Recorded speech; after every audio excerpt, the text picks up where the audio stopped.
हम एक सुंदर संसार में रहते हैं। आपके इर्द गिर्द अद्भुत वस्तुओं को देखें। आओ हम आरंभ में चलें और देखें कि बाइबल इसके बारे में क्या बताती है कि यह कैसे आरंभ हुआ। आरंभ में परमेश्वर ने आकाश और पृथ्वी को बनाया। परमेश्वर ने अंधेरे को एक तरफ किया और कहा उजियाला हो। उसने उजियाले को दिन कहा। पहला दिन हो गया। पहला दिन हो गया। तब परमेश्वर ने ऊपर के पानी को नीचे के पानी से अलग करने के लिए एक अंतर बनाया। उसने उस अंतर को आकाश कहा। दूसरा दिन हो गया।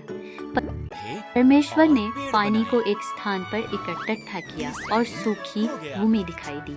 उसने सूखी भूमि को पृथ्वी कहा और इकट्ठे हुए पानी को समुद्र कहा। तब उसने घास, अनाज के पौधे और पेड़ बनाए। तीसरा दिन हो गया। तब परमेश्वर ने आकाश में ज्योतियां बनाई। उसने दिन के लिए सूर्य, रात के लिए चंद्रमा और सभी तारे बनाए। चौथा दिन हो गया। परमेश्वर ने पानी में तैरने के लिए मछलियाँ और आकाश में उड़ने के लिए पंछी बनाए। फलों फूलों उसने उनसे कहा संसार को संगीत और पानी में छपछपाने की आवाजों से भर दो। पांचवा दिन हो गया। इसके बाद परमेश्वर ने जानवर बनाए। उसने खेतों के जानवर, जंगली जानवर और जानवर जो भूमि पर रेंगते हैं को बनाया। अभी केवल एक और चीज बनानी है। परमेश्वर ने कहा सब चीजों से विशेष अभी केवल एक और चीज बनानी है। इस तरह परमेश्वर ने आदमी और औरत को उसके स्वरूप में बनाया। फलों फूलों उसने कहा संसार पर अधिकार रखो। मछलियों, पंछियों और जानवरों की देखभाल करो। छठवां दिन हो गया। तब परमेश्वर ने सब कुछ जो बनाया था उसे देखा। यह बहुत अच्छा है। उसने कहा इस तरह सातवां दिन उसने विश्राम किया और उस दिन को विशेष बनाया। सातवां दिन हो गया। परमेश्वर के लोगों ने उसकी आज्ञा उल्लंघना की, इसलिए उसने उनके दुश्मनों को उन्हें गुलामी में ले जाने दिया। उन्होंने यरूशलेम का नाश किया और बहुत से यहूदियों को उनके अपने देश बाबुल में ले गए। बाबुल में गए यहूदियों में से एक था।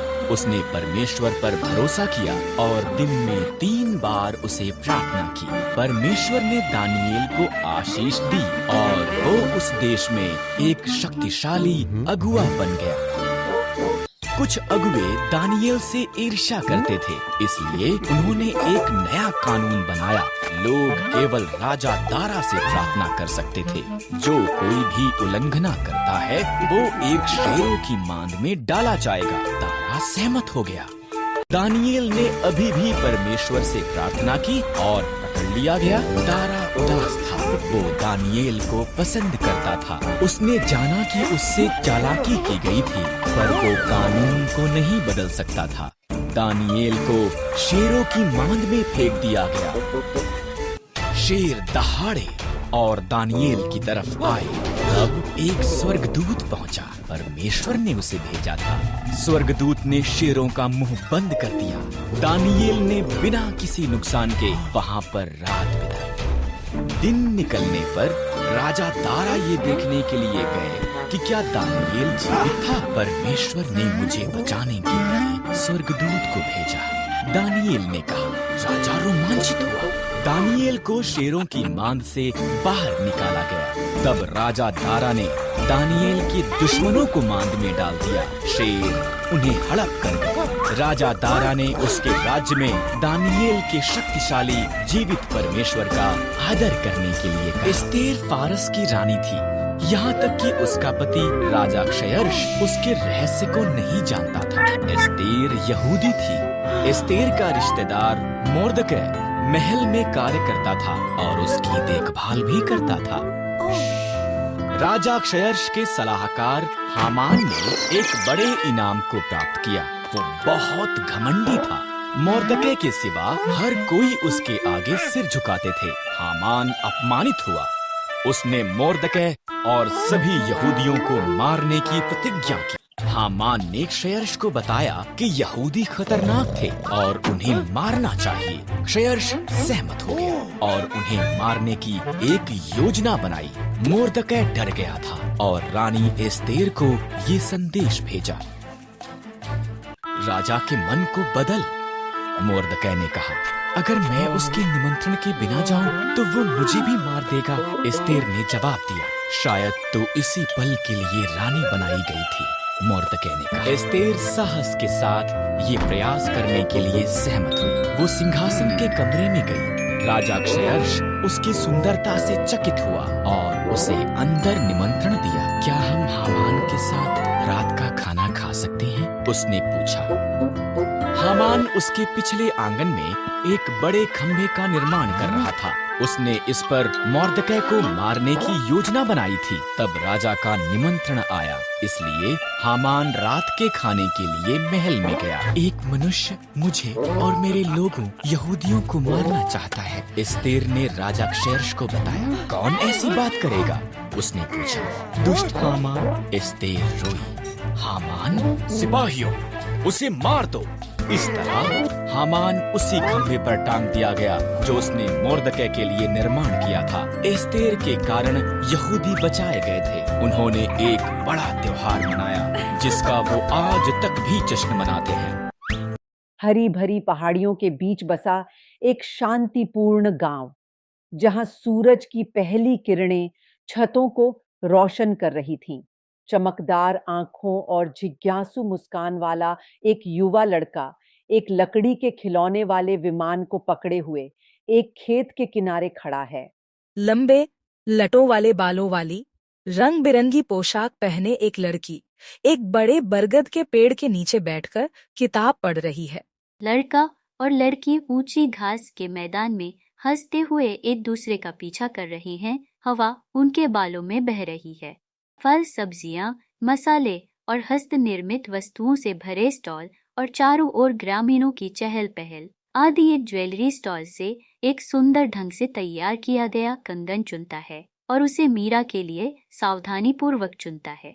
जब आदि मीरा को ब्रेसलेट देता है तो उसका चेहरा खुशी से चमक उठता है। उसकी आंखें खुशी से चमक उठती हैं। गांव के ऊपर काले बादल छाने लगे और तेज हवाएं चलने लगी, जिससे अशुभ माहौल पैदा हो गया। जैसे ही भारी बारिश शुरू होती है, दोनों दोस्त एक दूसरे का हाथ पकड़कर एक छोटी सी झोपड़ी की ओर दौड़ते हैं। आदि और मीरा झोपड़ी के अंदर एक छोटी सी आग के पास बैठे हैं, अपने शरीर को सुखा रहे हैं और बाहर तूफान के बावजूद एक दूसरे को देखकर मुस्कुरा रहे हैं। बारिश रुक जाती है और गांव के ऊपर आसमान में एक सुंदर इंद्रधनुष दिखाई देता है। दोनों दोस्त एक पहाड़ी की चोटी पर खड़े होकर इंद्रधनुष को देख रहे हैं और हमेशा एक दूसरे के साथ रहने का वादा कर रहे हैं। परमेश्वर के लोगों ने उसकी आज्ञा उल्लंघना की, इसलिए उसने उनके दुश्मनों को उन्हें गुलामी में ले जाने दिया। उन्होंने यरूशलेम का नाश किया और बहुत से यहूदियों को उनके अपने देश बाबुल में ले गए। बाबुल में गए यहूदियों में से एक था। उसने परमेश्वर पर भरोसा किया और दिन में 3 बार उसे प्रार्थना की। परमेश्वर ने दानियेल को आशीष दी और वो उस देश में एक शक्तिशाली अगुआ बन गया। कुछ अगुए दानियेल से ईर्ष्या करते थे, इसलिए उन्होंने एक नया कानून बनाया। लोग केवल राजा दारा से प्रार्थना कर सकते थे। जो कोई भी उल्लंघना करता है वो एक शेरों की मांद में डाला जाएगा। दारा सहमत हो गया। दानियेल ने अभी भी परमेश्वर से प्रार्थना की और पकड़ लिया गया। दारा उदास था। वो दानियेल को पसंद करता था। उसने जाना कि उससे चालाकी की गई थी, पर वो कानून को नहीं बदल सकता था। दानियेल को शेरों की मांद में फेंक दिया गया। शेर दहाड़े और दानियेल की तरफ आए। तब एक स्वर्गदूत पहुंचा। परमेश्वर ने उसे भेजा था। स्वर्गदूत ने शेरों का मुंह बंद कर दिया। दानियेल ने बिना किसी नुकसान के वहां पर रात बिताई। दिन निकलने पर राजा दारा ये देखने के लिए गए कि क्या दानियेल जीवित था। परमेश्वर ने मुझे बचाने के लिए स्वर्गदूत को भेजा। दानियेल ने कहा। राजा रोमांचित हुआ। दानियेल को शेरों की मांद से बाहर निकाला गया। तब राजा दारा ने दानियेल के दुश्मनों को मांद में डाल दिया। शेर उन्हें हड़प कर गए। राजा दारा ने उसके राज्य में दानियेल के शक्तिशाली जीवित परमेश्वर का आदर करने के लिए कहा। एस्तेर फारस की रानी थी, यहाँ तक कि उसका पति राजा क्षयर्ष उसके रहस्य को नहीं जानता था। एस्तेर यहूदी थी। एस्तेर का रिश्तेदार मोर्दकै महल में कार्य करता था और उसकी देखभाल भी करता था। राजा क्षयर्ष के सलाहकार हामान ने एक बड़े इनाम को प्राप्त किया। वो बहुत घमंडी था। मोर्दकै के सिवा हर कोई उसके आगे सिर झुकाते थे। हामान अपमानित हुआ। उसने मोर्दकै और सभी यहूदियों को मारने की प्रतिज्ञा की। हामान ने क्षयर्ष को बताया कि यहूदी खतरनाक थे और उन्हें मारना चाहिए। क्षयर्ष सहमत हो गया और उन्हें मारने की एक योजना बनाई। मोर्दकै डर गया था और रानी एस्तेर को ये संदेश भेजा। राजा के मन को बदल। मोर्दकै ने कहा, अगर मैं उसके निमंत्रण के बिना जाऊं तो वो मुझे भी मार देगा। एस्तेर ने जवाब दिया, शायद तो इसी पल के लिए रानी बनाई गई थी। मोर्दकै ने कहा। एस्तेर साहस के साथ ये प्रयास करने के लिए सहमत हुई। वो सिंहासन के कमरे में गई। राजा क्षयर्ष उसकी सुंदरता से चकित हुआ और उसे अंदर निमंत्रण दिया। क्या हम हामान के साथ रात का खाना खा सकते हैं? उसने पूछा। हामान उसके पिछले आंगन में एक बड़े खंभे का निर्माण कर रहा था। उसने इस पर मोर्दकै को मारने की योजना बनाई थी। तब राजा का निमंत्रण आया, इसलिए हामान रात के खाने के लिए महल में गया। एक मनुष्य मुझे और मेरे लोगों यहूदियों को मारना चाहता है, एस्तेर ने राजा क्षयर्ष को बताया। कौन ऐसी बात करेगा? उसने पूछा। दुष्ट हामान। एस्तेर रोई। हामान, सिपाहियों, उसे मार दो। इस तरह हामान उसी खंभे पर टांग दिया गया जो उसने मोर्दकै के लिए निर्माण किया था। एस्तेर के कारण यहूदी बचाए गए थे। उन्होंने एक बड़ा त्योहार मनाया जिसका वो आज तक भी जश्न मनाते हैं। हम एक सुंदर संसार में रहते हैं। आपके इर्द गिर्द अद्भुत वस्तुओं को देखें। आओ हम आरंभ में चलें और देखें कि बाइबल इसके बारे में क्या बताती है कि यह कैसे आरंभ हुआ। आरंभ में परमेश्वर ने आकाश और पृथ्वी को बनाया। परमेश्वर ने अंधेरे को एक तरफ किया और कहा, उजियाला हो। उसने उजियाले को दिन कहा। पहला दिन हो गया। पहला दिन हो गया। तब परमेश्वर ने ऊपर के पानी को नीचे के पानी से अलग करने के लिए एक अंतर बनाया। उसने उस अंतर को आकाश कहा। दूसरा दिन हो गया। परमेश्वर ने पानी को एक स्थान पर इकट्ठा किया और सूखी भूमि दिखाई दी। उसने सूखी भूमि को पृथ्वी कहा और इकट्ठे हुए पानी को समुंदर कहा। तब उसने घास, अनाज के पौधे और पेड़ बनाए। तीसरा दिन हो गया। तब परमेश्वर ने आकाश में ज्योतियां बनाई। उसने दिन के लिए सूर्य, रात के लिए चंद्रमा और सभी तारे बनाए। चौथा दिन हो गया। परमेश्वर ने पानी में तैरने के लिए मछलियाँ और आकाश में उड़ने के लिए पंछी बनाए। फलों फूलों उसने उनसे कहा, संसार को संगीत और पानी में छपछपाने की आवाजों से भर दो। पांचवा दिन हो गया। इसके बाद परमेश्वर ने जानवर बनाए। उसने खेतों के जानवर, जंगली जानवर और जानवर जो भूमि पर रेंगते हैं को बनाया। अभी केवल एक और चीज बनानी है, परमेश्वर ने कहा, सब चीजों से विशेष। अभी केवल एक और चीज बनानी है। इस तरह परमेश्वर ने आदमी और औरत को उसके स्वरूप में बनाया। फलों फूलों उसने कहा, संसार पर अधिकार रखो, मछलियों, पंछियों और जानवरों की देखभाल करो। छठवां दिन हो गया। तब परमेश्वर ने सब कुछ जो बनाया था उसे देखा। यह बहुत अच्छा है। उसने कहा, इस तरह सातवां दिन उसने विश्राम किया और उस दिन को विशेष बनाया। सातवां दिन हो गया।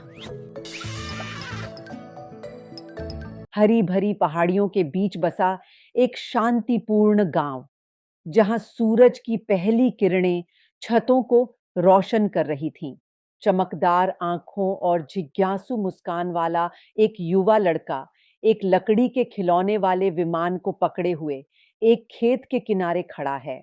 लंबे लटों वाले बालों वाली रंग बिरंगी पोशाक पहने एक लड़की एक बड़े बरगद के पेड़ के नीचे बैठकर किताब पढ़ रही है। लड़का और लड़की ऊंची घास के मैदान में हंसते हुए एक दूसरे का पीछा कर रहे हैं। हवा उनके बालों में बह रही है। फल, सब्जियां, मसाले और हस्त निर्मित वस्तुओं से भरे स्टॉल और चारों ओर ग्रामीणों की चहल पहल। आदि एक ज्वेलरी स्टॉल से एक सुंदर ढंग से तैयार किया गया कंगन चुनता है और उसे मीरा के लिए सावधानी पूर्वक चुनता है। जब आदि मीरा को ब्रेसलेट देता है तो उसका चेहरा खुशी से चमक उठता है। उसकी आंखें खुशी से चमक उठती हैं। गांव के ऊपर काले बादल छाने लगे और तेज हवाएं चलने लगी, जिससे अशुभ माहौल पैदा हो गया। जैसे ही भारी बारिश शुरू होती है, दोनों दोस्त एक दूसरे का हाथ पकड़कर एक छोटी सी झोपड़ी की ओर दौड़ते हैं। आदि और मीरा झोपड़ी के अंदर एक छोटी सी आग के पास बैठे हैं, अपने शरीर को सुखा रहे हैं और बाहर तूफान के बावजूद एक दूसरे को देखकर मुस्कुरा रहे हैं। बारिश रुक जाती है और गांव के ऊपर आसमान में एक सुंदर इंद्रधनुष दिखाई देता है। दोनों दोस्त एक पहाड़ी की चोटी पर खड़े होकर इंद्रधनुष को देख रहे हैं और हमेशा एक दूसरे के साथ रहने का वादा कर रहे हैं।